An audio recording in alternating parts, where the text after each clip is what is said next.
ẹ̀yin olólùfẹ́ Olúyinká TNT ẹ gbọ́ kí ló bàdí ńbẹ̀ kí ọkọ kó máa fọ pátá ìyàwó pàápàá níbi tífẹ̀ẹ́ bá wà gan tíyàwó bá ṣe nǹkan oṣù pátá tó bá fi ṣe nǹkan oṣù tó bá yọ nídìí ó yẹ kọ́kọ́ lè fi ọṣẹ sí kó fi ṣe kọ̀ǹkọ̀ kó fi wẹ̀ ìfẹ́ ni ògùnfẹ́ tó dájú pàápàá ni kóbìnrin fọ abẹ́ ẹ̀ kó táǹbà sínú wọn tó bá táǹbà sínú abọ́ kó gbé kaná kó fi po tíì fọkọ kò sí ní tó fi ń ṣèyàn after all ìwọ ọkùnrin ló ń dóbò yẹn so kí ló bá dé tó bá fọ pátá ìyàwó ẹ̀ kí ló bá tó bá fi pátá nǹkan oṣù ìyàwó ẹ̀ tó fi ọṣẹ sí tó sọ di kọ̀ǹkọ̀ tó fi wẹ̀ kí ló bá dé tóbìnrin bá fọ abẹ́ tó táǹbà tó fọ òbò sínú abọ́ tó gbé kaná tó fi po tíì kó gbé mọ́ kò sí nǹkan tó fi ń ṣèyàn máa ń relax kéèyàn sùn dáadáa ni àní ẹ̀yin obìnrin náà kò sí nǹkan tó bá dé tóbìnrin bá fi yàtọ̀ tó fi spam ọkọ ẹ̀ tó fi ṣe butter sórí bread àbí tó fi ṣe jam kò sí nǹkan tó bá dé ńbẹ̀ tọkọ bá tó bá ṣu tán kó fi àwọn ẹ̀ kó fi ṣe tissue paper fún àbí kó fi ṣe omi kó bá fi nu fòrọ ẹ̀ kò sí nǹkan tó bá dé bí ara ìfẹ́ ni anyway gbogbo ẹ̀ náà la máa sọ kí ló ń ba ìfẹ́ jẹ́ kí ló ń fà á tí ẹ pé okó ọkùnrin tiẹ̀ máa kú kò ní lè ṣiṣẹ́ yàtọ̀ sí pé bóyá ẹni tó wà lórí medication ṣàtúnṣe ẹ pàdé mi lórí YouTube mo sọ fún yín pé mo ti ń kúrò lórí Facebook díẹ̀díẹ̀ orí YouTube láti máa discuss ẹ̀ ní ọ̀la ní agbára Ọlọ́run bó bá dẹ̀ wù mí mo lè jáde lénìí lórí YouTube ká máa discuss àwọn nǹkan tó ń bà á tó jẹ́ pé okó ọkùnrin máa kú òbò ọkùnrin máa kú kò ní lè ṣiṣẹ́ yàtọ̀ sí owó yàtọ̀ sí wípé bóyá ọkùnrin sick yàtọ̀ sí pé bóyá obìnrin wọ menopause ó láwọn ìwà kan tá a lè wò síra wa báwo la ṣe máa trade ungratefulness tá máa trade for gratitude báwo la ṣe máa trade pride for humility báwo la ṣe máa trade selfishness for selflessness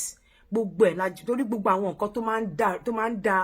àárín lọ́kọláya rú ni gbogbo nǹkan yìí làwọn èèyàn ti treat lóyìnbó làwọn tó mọ̀ wojú mi lọ ti treat tẹ̀mí ní pé ká kọ̀ fi èdè wa ká fi ṣàlàyé ẹ̀ bá ṣe máa sọ ìgbéraga nù tá máa ta ìgbéraga tá máa fi ra ìwà ìrẹ̀lẹ̀ bá ṣe máa ta ìwà ọ̀kánjúwà ìmọ̀tara ẹni nìkan tá máa fi ra ìwà wípé ká tiẹ̀ gbọ́ tẹlòmíì ká tó gbọ́ tiwa bá ṣe máa ta ìwà wípé ká máa fi ọkọ wa wé ẹlòmíì àbí fíyàwó wa wé ẹlòmíì tá dẹ̀ fi máa gbá tá máa fi tà á tá máa ra ká gbá nǹkan tó bá jọ wá lójú nǹkan tọ́lọ́run bá fún wa ká gbà mú ìwọ tó bá mọ̀ wí gbogbo àwọn qualities yìí ló ń láti ní tó bá fẹ́ níyàwó lọ́dọ̀ mi àbí ó fẹ́ lọ́kọ lọ́dọ̀ mi mo dẹ̀ sọ pé máa ṣe matchmaking live náà tẹ́ pé àwọn èèyàn máa pè wọlé àkọrúkọ wọn sílẹ̀ later á bá wọn sọ̀rọ̀ lẹ́yìn á máa ṣe lórí program wa àti introduce ẹ̀ lórí program wa àmọ́ kò sí nǹkan tó bá dò ọkùnrin tó bá fọ pátá ìyàwó ẹ̀ kò sí nǹkan tó bá dì tó bá yọ pátá tíyàwó ẹ̀ fi ṣe nǹkan oṣù tó fọṣẹ sí tó fi fẹ orí ẹ̀ in fact orí ẹ̀ máa dá kò ń jẹ́ kórí ọkùnrin gbàbọ̀dì pátá tó fi ṣe nǹkan oṣù kó fọṣẹ sí kó fi wẹ̀ kò ń jẹ́ kórí ọkùnrin gbàbọ̀dì sọ fún ìyàwó ẹ̀ kó táǹbà sínú abọ́ kó dà sínú pọ́ọ̀tù kó gbé kaná kó fi po tíì mu in fact àjẹsára ni kò ń jẹ́ kí ìbọn wọlé sára èèyàn ìwọ obìnrin náà àtọkọ ẹ spam ọkọ ẹ fi jẹ bread kó fi ṣe butter àbí kó fi ṣe jam ara ìfẹ́ náà ni bó bá ti ṣu tán sọ fún pé kó má fi tíṣù àbí kó má lómi fi nòdí fi àwọn pọ́n bẹ̀ là bó bá ti fa àwọn pọ́n bẹ̀ là ara ìfẹ́ náà ni ó máa ń jẹ́ kí ìfẹ́ last náà ni so gbogbo qualities ilẹ̀ láti ní tẹ́ bá fẹ́ níyàwó lọ́dọ̀ mi ẹni tó bá ti mọ̀ pé òun ò lè fọ pátá obìnrin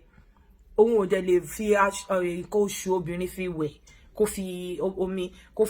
sọ́ di kọ̀ọ̀kan kó fi wẹ̀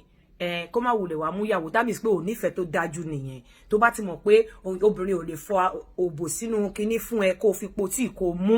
ìfẹ́ ò tí ì gbóná ìfẹ́ ò tí ì dájú nìyẹn tó bá dẹ̀ ti mọ̀ pé ò tí ì lè fi àtọ̀ ọkùnrin ẹ kó fi jẹ kó sọ di jam kó sọ di butter àbí ká ọkùnrin ẹ ṣùgbẹ́ kó fa wọn la kó fa wọn bá clean ìfòrọ̀ ẹ̀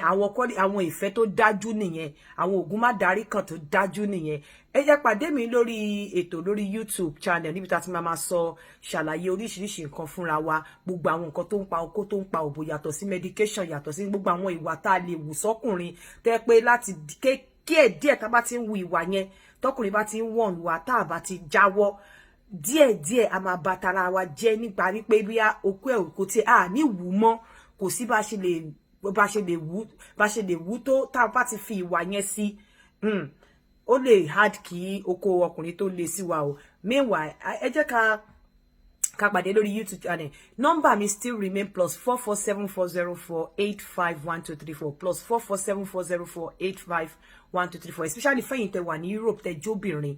tẹ́ ń wá partner. Ẹ jọ̀ọ́ mo àwọn ọkùnrin tó wà lọ́wọ́ mi, àwọn ọkùnrin tó ti létò ni, àwọn ọkùnrin tó wà responsible, àwọn ọkùnrin tó fẹ́ ni tó kàwé. Ìmí tí ẹ wà tó jẹ́ pé ọmọ ọba ni tí ò fẹ́ tó ti bímọ rárá. Àwọn ọkùnrin tó jẹ́ pé wọ́n fẹ́ tó kàwé, wọ́n fóbìnrin tó wà decent, wọ́n fóbìnrin tó ń bóra. Àwọn ọkùnrin tó wà lọ́wọ́ mi nìyẹn. So àwọn kẹtì mọra yín dáadáa pé ẹ serious kẹtẹ láwọn qualities pé àfipátá a lè fi ahọ́n pọ́n di ọkùnrin lá, a lè fi spam ọkùnrin ṣe jam, ká fi jẹ bread, ká fi ṣe butter, ká fi jẹ bread. Wọ ọkùnrin náà wàá fi pátá nǹkan oṣù obìnrin ẹ̀ wàá fi wẹ̀ pẹ̀lú ọṣẹ, wàá sọ pé kó fọ òbò sínú abọ́ fún ẹ, wàá gbé kaná, wàá fi po tíì. Tí ìfẹ́ ò bá ti jiná débẹ̀, mo mọ̀ pé ìfẹ́ yín jiná débẹ̀, ẹ kọ̀ sí mi, mo wà ń lé fún yín. Ẹ má gbàgbé o láti kàn sí olúléeṣẹ́ 24 hours perfume lórí www.automaticnaturalproducts.co.uk www.automaticnaturalproducts.co.uk. Oríṣiríṣi perfumes náà ní. Ẹ má gbàgbé